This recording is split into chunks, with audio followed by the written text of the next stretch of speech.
Actually, if you think about it, the way we handle money right now is incredibly primitive. Most people are still using personal finance strategies from the 1970s to survive the 2026 economy. That's like trying to run a Falcon 9 steam engine. It's a massive mismatch of compute.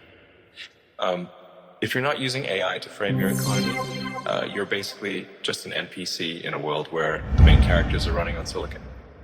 Let's talk about why your bank account is a legacy system. The data doesn't lie. I'm seeing finance news, search interest spiking 40%, and CNBC up 350%. Why? Because the signal is getting noisier. The dollar is essentially a database entry with extreme latency and zero encryption against inflation. In the time it takes you to save $1,000, the feds have already diluted its value by orders of magnitude. We're seeing a 250% breakout in AI for finance. This is the first principle of the new wealth. AI doesn't have paper hands. It doesn't get scared when a finance bro on X tweets something stupid.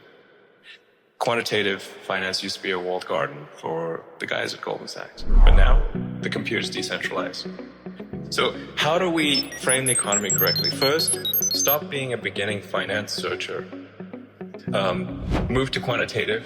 Use AI tools to audit your own spending and identify asymmetric bets. Diversify into hard tech. If the asset can be reproduced by a printing press, it's a hedge against the legacy system. See, a lot of people talk about wolves in finance, but the real predators in 2026 aren't wolves, architects. The 2026 wealth reset is going to be brutal for the legacy players, but for the first principles thinkers, it's the greatest arbitrage opportunity in history. Subscribe if you want to stay ahead of the curve. See you on the high ground. Probably Mars.